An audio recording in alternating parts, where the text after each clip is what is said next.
Suhani.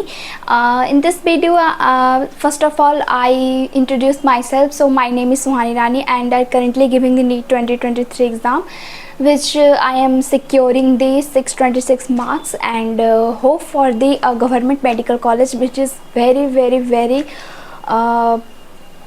precious to all NEET aspirant who want to be a doctor. So in this video, a lots of you has been asked in my Instagram handle that which app did you join, where did you go to study LN or PW, and what is your strategies in all subject physics, chemistry and bio. So सारे questions का जवाब दोगे एक separate video में जाएगी. अगर आपको मेरी वीडियो अच्छी लगती हो तो प्लीज़ सब्सक्राइब करिएगा, लाइक करिएगा, शेयर करिएगा एंड ऑल्सो कमेंट भी करिएगा कि मुझे कौन कौन सी थीम पे आपके लिए वीडियो बनानी चाहिए.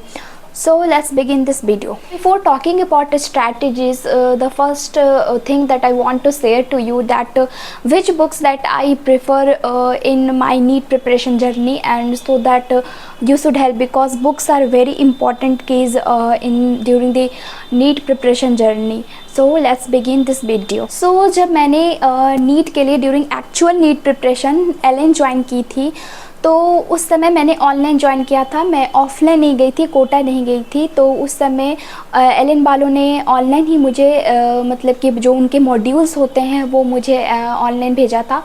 सो दैट LN के मॉड्यूल मैंने फॉलो किया था. और अगर हम बात करते हैं कि फिज़िक्स, बायो और केमिस्ट्री के लिए मैंने NCERT बुक को बहुत टाइम्स पढ़ा था, multiple times. I can't even count कि मैंने कितने टाइम्स पढ़ा था, because in the latest pattern you know that all things are in NCERT. जितने भी क्वेश्चंस आएंगे वो NCERT से ही आएंगे. आपको एक्स्ट्रा कुछ पढ़ने का ज़रूरत ही नहीं है as the latest NTA notification. So LN के जो मॉड्यूल्स थे उसमें सारे सब्जेक्ट के लिए कितने मॉड्यूल्स थे, मतलब कि फ़िज़िक्स के लिए कितने थे, बायो के लिए कितने थे और केमिस्ट्री के लिए कितने थे, वो मैं आगे आपको बताऊंगी और उसको दिखा भी दूंगी कि वो कैसे थे एंड उसकी बेनिफिट्स क्या थी. सो मैं आगे वाली वीडियो में आपको दिखा दूंगी. एंड जो मैंने फ़ॉलो किया, जो मेरी स्ट्रेटजीज है, वो मैं आप ही को बता रही हूँ, क्योंकि मैंने सिर्फ एक बुक को फॉलो किया था. एक कोई भी अगर NEET एस्पिरेंट क्या होता है, किसी भी इंस्टीट्यूट को ज्वाइन करता है तो यह उसके मॉड्यूल को फॉलो करता है प्लस NCERT फॉलो करता है. तो मॉड्यूल्स को फॉलो करने से एक बेसिक चीज़ जो होती है वो कॉन्सेप्चुअल क्लैरिटी आती है. सो अगर हम बात करते हैं मॉड्यूल्स की, तो मॉड्यूल्स में जो होते हैं वो NCERT क्वेश्चंस भी होते हैं, पर कुछ ऐसे क्वेश्चंस होते हैं जो एक्स्ट्रा क्वेश्चन होते हैं. जब आप मतलब कि LN क्लासेस करते होंगे या फिर कोई भी इंस्टीट्यूट के क्लासेस करते होंगे तो सारे सब्जेक्ट में सारे टॉपिक पे वो एक्स्ट्रा पढ़ाते हैं. एक्स्ट्रा पढ़ाने से क्या होता है, वो एक गलत चीज़ नहीं है. एक्स्ट्रा पढ़ाने से ये होता है कि अगर वायदा बे NEET में उससे रिलेटेड क्वेश्चन आ चुके, क्योंकि वो पास्ट 30 ईयर का ही पढ़ाते हैं और पास्ट 30 ईयर्स में पहले बहुत ही एक्स्ट्रा क्वेश्चन आते थे, तो उसमें आप मिस्टेक्स नहीं कर जाओ, इसलिए आपको वो एक्स्ट्रा पढ़ाते हैं. और अगर आपको शुरू में अगर वो LN की मॉड्यूल अगर बनती भी नहीं है तो आपको पैनिक होने का कोई ज़रूरत नहीं है. मेरे से भी पहले नहीं बनती थी. मतलब केमिस्ट्री हो, फिज़िक्स हो, बायो हो, जो भी एक्स्ट्रा क्वेश्चंस होते थे या फिर जो पास्ट 30 में कुछ एक्स्ट्रा क्वेश्चन होते थे, वो सर से जाके जब पूछती थी तो वो बता देते थे. क्योंकि मैंने बाद में ऑफलाइन भी LN ज्वाइन कर लिया था. मतलब 2 मंथ्स लेटर मैं कोटा चली गई थी, तो वहाँ पे मैं सर से जाके एज अ डाउट के फॉर्म में डाउट काउंटर पे जाके मैं पूछ लिया करती थी. अगर फिज़िक्स के स्ट्रैटेजीज़ की बात करें तो फिज़िक्स के NCERT पढ़ना is not possible, because physics के NCERT जो है इट इज़ समथिंग लाइक कि वो एक बहुत ही it is like a sea. So physics के NCERT में मेन इंपॉर्टेंट पॉइंट्स होता है, उसके जो सॉल्व एग्जांपल्स होते हैं, जो हर एक जो टॉपर्स होते हैं वो बोलते हैं, और जो भी इसमें पॉइंट्स टू पॉन्डर होता है इट इज़ मोर इम्पॉर्टेंट. तो पॉइंट्स टू पॉन्डर के लिए मैं क्या करती थी कि जो LN के मॉड्यूल्स होते थे तो उसमें गोल्डन की पॉइंट्स होते थे. गोल्डन की पॉइंट्स में वो सब जितने भी जो NCERT फिज़िक्स के NCERT में जो पॉइंट्स टू पॉन्डर होती थी वो मैं गोल्डन की पॉइंट्स में पढ़ लेती थी, जिससे कि आपके जो भी थ्योरेटिकल क्वेश्चंस होते थे फिज़िक्स में, जो कि सब एस्पिरेंट के लिए हार्ड लगता है, सभी एस्पिरेंट को हार्ड लगता है, वो आती थी, और वो इतने बेसिक्स होते थे कि वो 4 नंबर तो आपके लिए वो एक इजी फॉर्म में आपको मिल सकती थी। तो फिजिक्स की एनसीईआरटी के लिए फॉर थियोरेटिकल के लिए मैंने क्या किया था, एलन के गोल्डन की पॉइंट्स मैंने पढ़ लिया था। Coming to the second part that numericals के लिए मैंने क्या किया था, तो आई वुड से कि न्यूमेरिकल्स के लिए आप जो भी इंस्टीट्यूट पे हो तो उसके लिए जो मॉड्यूल्स होती है, मतलब कि वहाँ के जो मॉड्यूल है इट इज़ इनफ, बिकॉज उसमें क्योंकि नीट एक ऐसा एग्ज़ाम है जिसमें कोई भी इतना हार्ड क्वेश्चंस नहीं आता है। जितने भी हार्ड क्वेश्चन के जो प्रैक्टिस होते हैं वो आप अपने मॉक टेस्ट में कर लेते हैं, जिसके कारण अपना जो मेन नीट एग्ज़ाम होता है वहाँ पे आपकी जो एक्यूरेसी है वो बढ़ जाती है। तो कोई भी मॉड्यूल्स हो, चाहे वो एलएन की हो, आकाश की हो, पीडब्ल्यू के लिए, ऑल आर बेस्ट, उसमें सभी तरीके के क्वेश्चंस होते हैं। तो आप नो डाउट सारे क्वेश्चंस को लगा लीजिए, चाहे वो इजी हो चाहे वो हार्ड हो, और वैसे कोई भी ज़्यादा हार्ड नहीं होती है, आपकी कुछ कॉन्सेप्ट क्लियर रहेंगे तो वो सारे क्वेश्चंस आपसे बन जाएंगे। तो ये थी फिजिक्स के बारे में। तो अगर मैं बात करती हूँ केमिस्ट्री के एनसीईआरटी के बारे में, तो केमिस्ट्री के NCERT is very important. Mostly Organics की अगर हम बात करते हैं और इनऑर्गेनिक की बात करते हैं, तो इनऑर्गेनिक तो रटना ही है एनसीईआरटी से, बिकॉज एनसीईआरटी की जो इनऑर्गेनिक है इट इज़ टू वास्ट। मैं मानती हूँ कि इसको पढ़ना इज़ नॉट सो पॉसिबल, लेकिन आप एक बार में पढ़ोगे तो आपको समझ में नहीं आएगा, पर आप उसको मल्टीपल टाइम्स पढ़ोगे, 10 to 15 टाइम्स, मैंने उतना ही बार पढ़ा था, तो आपको धीरे धीरे ये पता चलेगा। और वैसे भी कोई भी इंस्टीट्यूट में जब आपको इनऑर्गेनिक पढ़ाते हैं तो वो सारे रिएक्शंस को पहले पढ़ाते हैं, सारे एलोट्रॉप्स को पहले पढ़ाते हैं, सारे बेसिस को पहले पढ़ाते हैं, जितने भी कार्बाइड्स होते हैं उसको पहले पढ़ाते हैं, और इफ़ आई टॉक अबाउट जितने भी रिएक्शंस होते हैं वो पहले पढ़ाते हैं, हाइड्रोक्साइड के हाइड्रोलिसिस होते हैं, ये सब सारे के सारे वो पहले पढ़ाते हैं। जिससे कि जब आप एज अ ब्लॉक में जाएंगे, पी ब्लॉक में 13, 14, 15, 16 और 17 ग्रुप पढ़ेंगे, तो उसके लिए बेसिक थ्योरी आपको उसमें जाननी होगी, मतलब कि मोस्टली उसके एप्लीकेशन जानने होंगे, क्योंकि आपने जो इसके रिएक्शंस है वो पहले ही पढ़ चुका है। तो रिएक्शंस जो होते हैं वो इनऑर्गेनिक में बहुत ही ज़्यादा है, लेकिन जब एक बार आप एक सबका थीम जान जाओगे कि किस रिएक्शंस में, कार्बाइड्स के रिएक्शन में क्या हो रहे हैं, नाइट्राइड्स के हाइड्रोलिसिस कराने पे क्या हो रहे हैं, तो वो आपके लिए बहुत ही ईजी हो जाएगा। तो मैंने यही किया था केमिस्ट्री के एनसीईआरटी के लिए, मैंने बेसिकली यही किया था। So coming to the organic NCERT में, तो केमिस्ट्री के ऑर्गेनिक के लिए मैंने क्या किया था कि पूरे नोट्स को तो फॉलो किया ही था, और एनसीईआरटी में क्या था कि जो ऑर्गेनिक्स है, जो हाइड्रोकार्बन है, अल्कोहल, फिनॉल, ईथर है, जो भी मेरे कार्बोक्सिलिक एसिड हैं, एल्डिहाइड, कीटोन, कार्बोक्सिलिक एसिड, तो वो सारे के सारे 1 to 1 पॉइंट एनसीईआरटी से पढ़ा था। यस, मैंने ये भी पढ़ा था एनसीईआरटी से, बिकॉज अब क्या होने लगा है कि कुछ उसमें यूजेस दिए हुए हैं, जैसे कि मिथनॉल के यूजेस, इथेनॉल के यूजेस, कुछ कॉमन नेम्स दिए हुए हैं, जो कि मुझे लगता था कि वो एक्स्ट्रा आ चुके हैं, पर मैं एनसीईआरटी में देखती थी तो वो एनसीईआरटी में ही थे। तो एक बुक को फॉलो करना is very very very important. आप बहुत सारे बुक्स को फॉलो ना करें, आप एक मॉड्यूल या एक साइड में मॉड्यूल को फॉलो कर ले और एनसीईआरटी को फॉलो कर ले। पॉलीमर्स और बायोमोलिक्यूल्स की बात करें तो polymers, biomolecules, chemistry in everyday life, तो ये कहीं से एक्स्ट्रा पढ़ना ही नहीं है, सारे के सारे मैंने एनसीईआरटी से ही कवर किया था। तो एनसीईआरटी इज़ द बाइबल, और एनसीईआरटी हमेशा बाइबल ही रहेगी। तो एनसीईआरटी मैंने उससे किया था।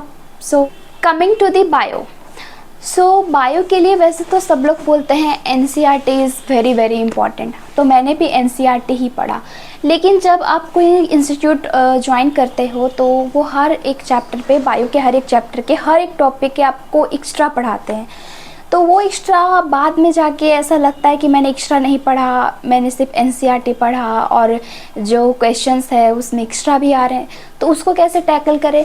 तो मैं क्या करती थी, जो भी एक्स्ट्रा पॉइंट्स होते थे वो एनसीईआरटी में एज नोट डाउन कर लेती थी। कुछ ज़्यादा एक्स्ट्रा पॉइंट्स होते नहीं थे, कुछ एक्स्ट्रा पॉइंट होते थे। बाद में जब एनसीईआरटी को ही बहुत बार मैंने पढ़ा, एटलीस्ट 50, 60, 70 जितना बोल लो उतना टाइम्स, तो जब उसमें को पढ़ती थी तो वो भी एज रिकॉल हो जाते थे। तो बायो के लिए भी मुझे ज़्यादा दिक्कत नहीं हुआ करती थी। तो ऐसे शुरू शुरू में क्या होते हैं कि जब आप टेस्ट देते हैं, मतलब शुरू में ही जब ज्वाइन करते हैं और 14 या 21 डेज़ पे जब आपकी टेस्ट होती है तो उसमें बहुत सारे एक्स्ट्रा क्वेश्चंस भी आते हैं, क्योंकि ऑब्वियस सी बात है ज़्यादा चैप्टर्स तो होते नहीं हैं, 6 to 8 चैप्टर्स होते हैं या फिर 10 चैप्टर्स होते हैं, तो उसमें आपको 200 क्वेश्चन उनको बनाना पड़ता है, तो वो एक्स्ट्रा भी देते हैं।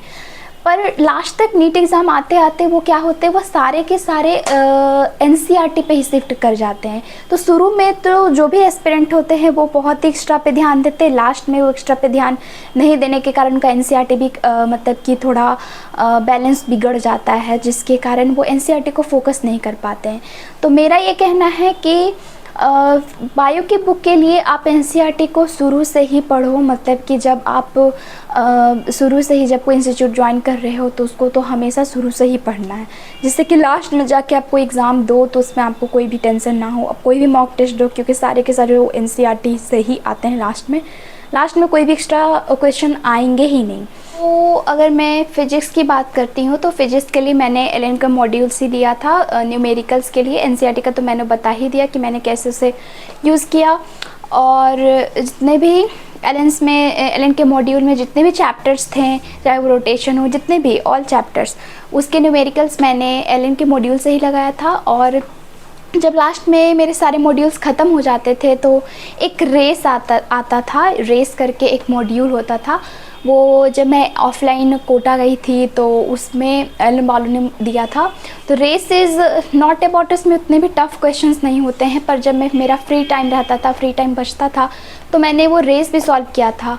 और लास्टली मैं बात करना चाहूँगी, जब मैंने ऑफ़लाइन कोटा ज्वाइन किया था तो उसमें 2 बुक एक्स्ट्रा उन्होंने दिया था, विच इज़ फिज़िक्स जो था at a glance and chemistry at a glance दिया था। फिजिक्स एट ए ग्लांस कहने का मतलब वो हर एक चैप्टर का एज अ समरी दिया था उस बुक में, एज अ समरी के फॉर्म में जो भी मेन क्वेश्चंस होते थे वो फिजिक्स एट ए ग्लांस में दिया रहता था। अगर आप चाह रहे हो कि वो चैप्टर आपका मजबूत हुआ ही नहीं, आप भूल रहे हो, आप सब में मिक्स्ड हो रहे हो, तो उस कंडीशन में आपको क्या करना होता था कि वो भी बुक मैंने सॉल्व किया था। उस वाले हर एक चैप्टर्स में, जिस भी चैप्टर्स में आपको प्रॉब्लम हो रही है तो उससे आप बस क्या करो, उसको सॉल्व कर लो। तो वो भी मुझे काफ़ी हेल्प मिली थी। ये फिजिक्स की स्ट्रैटेजीज़ थी जिसमें कौन कौन से बुक्स को मैंने फॉलो किया और कहाँ से उसके न्यूमेरिकल्स को सॉल्व किया। तो देखिए केमिस्ट्री के लिए मैंने एलन के मॉड्यूल्स सॉल्व किए थे। फिजिकल केमिस्ट्री के लिए जो एलन के जो फिजिकल के मॉड्यूल्स होते थे उसको मैंने पूरा उसके न्यूमेरिकल्स को सॉल्व किया था, और थियोरेटिकल भी उसी से, इनऑर्गेनिक ऑर्गेनिक भी उसी से। और केमिस्ट्री एट ए ग्लांस मैं मानती हूँ it is a best book, क्योंकि उस बुक में क्या थे, इनऑर्गेनिक क्वेश्चंस भी, इनऑर्गेनिक के जो क्वेश्चंस थे वो प्योरली एनसीईआरटी बेस्ड थे, वो कभी भी एक्स्ट्रा क्वेश्चन वो था ही नहीं। केमिस्ट्री के NCERT is best, it is best for, अगर हम बात करते हैं केमिस्ट्री एट ए ग्लांस जो होता था, it is very best for inorganic chemistry. And अगर ऑर्गेनिक की बात करती हूँ तो ऑर्गेनिक, अगर एलन के मॉड्यूल्स की बात करें तो ऑर्गेनिक के लिए जो एलन के मॉड्यूल्स थे उसमें बेसिकली अच्छे क्वेश्चंस थे पर बहुत ही कम क्वेश्चंस थे। शुरू में जब मैं इसको लगाने लगी थी तो मुझे लगा था कि मुझे और क्वेश्चंस का ज़रूरत है, जिससे कि मेरे जितने भी और भी जो भी डाउट्स है माइंड में वो क्लियर हो जाए। तो उसके लिए मैंने क्या किया था, तो उसके लिए केमिस्ट्री एट ए ग्लांस थी, उसमें ऑर्गेनिक के टोटल टिल अबाउट ऑर्गेनिक के 800 to 900 क्वेश्चंस थे, और सारे क्वेश्चंस ऑसम, मतलब इट लगा सारे क्वेश्चन अलग ढंग के, और उसमें सारे तरीके के आपसे के जो आपके दिमाग में जो डाउट्स आ रहे हैं वो सारे के सारे ही उसमें क्लियर हो जाएंगे। तो उसे मैंने एटलीस्ट 5 to 10 टाइम्स मैंने उसे लगाया था। And that's it for this. And मैंने फिजिक्स और केमिस्ट्री के लिए तो बस इतना ही किया था। सेकेंड बात करते हैं बायो। तो बायो के लिए तो वैसे बताया कि एनसीईआरटी पढ़ती थी, एनसीईआरटी बुक की, और अगर एलन के मॉड्यूल्स की बात करें तो उसमें प्रत्येक सब्जेक्ट में 3-3 एक्सरसाइज करके डिवाइड होते थे। Exercise first, exercise second and exercise third.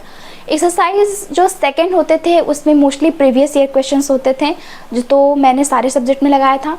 और एक्सरसाइज थर्ड में जो होते थे मोस्टली एनसीईआरटी के अंदर जो हिडन पॉइंट्स होते थे, जो भी एक्स्ट्रा, जो भी अच्छे क्वेश्चन, जो भी एनसीईआरटी बेस्ड, वो मैंने लगाया था। ठीक है। और एक्सरसाइज फर्स्ट में जो मोस्टली होते थे बहुत ही एक्स्ट्रा क्वेश्चंस होते थे, तो कभी कभी मैं ऐसे शुरू के दौर में जब आप किसी भी इंस्टीट्यूट को ज्वाइन करते तो आप तो पूरे क्वेश्चन लगाते, तो मैंने भी पूरा क्वेश्चन लगाया था। पर लास्ट में जब मैं रिवीजन करती थी तो मैं एक्सरसाइज फर्स्ट को तो स्किप ही करती थी, बिकॉज़ वो एग्ज़ाम में आने को तो नहीं है, उस तरीके के क्वेश्चंस तो आ ही नहीं सकते। बट हाँ, एक बार उसे नज़र से देख लिया करती थी। तो ये बायो के लिए हुआ करता था। सो बायो के लिए 2 बुक्स और थे, पतले पतले बुक्स थे, एलन बालिन ने दिया था, पर उतना टाइम मेरे पास नहीं था, वो सब बुक्स को मैंने सॉल्व नहीं किया था। मोस्टली केमिस्ट्री मतलब कि मोस्टली मैंने क्या किया था, बायो के लिए एनसीईआरटी ही पढ़ा था।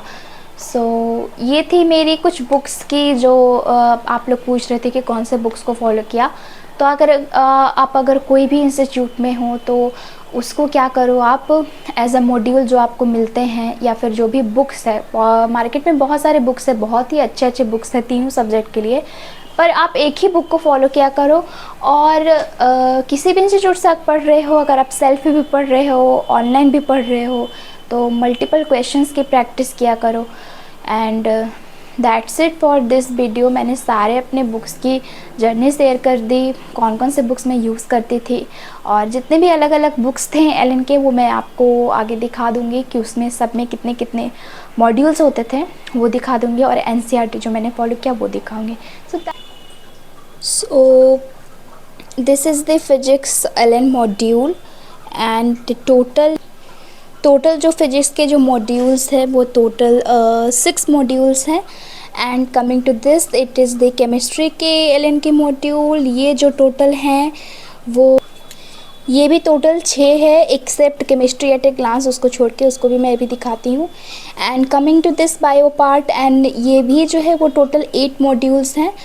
तो टोटल 8 + 6 + 6, तो टोटल एलन के 20 मॉड्यूल्स है। ये 20 मॉड्यूल्स को मैंने एटलीस्ट बहुत बार किया है, 5 to 10 टाइम्स मान लीजिए, बहुत बार मैंने इसे सॉल्व किया और इसे देखा है।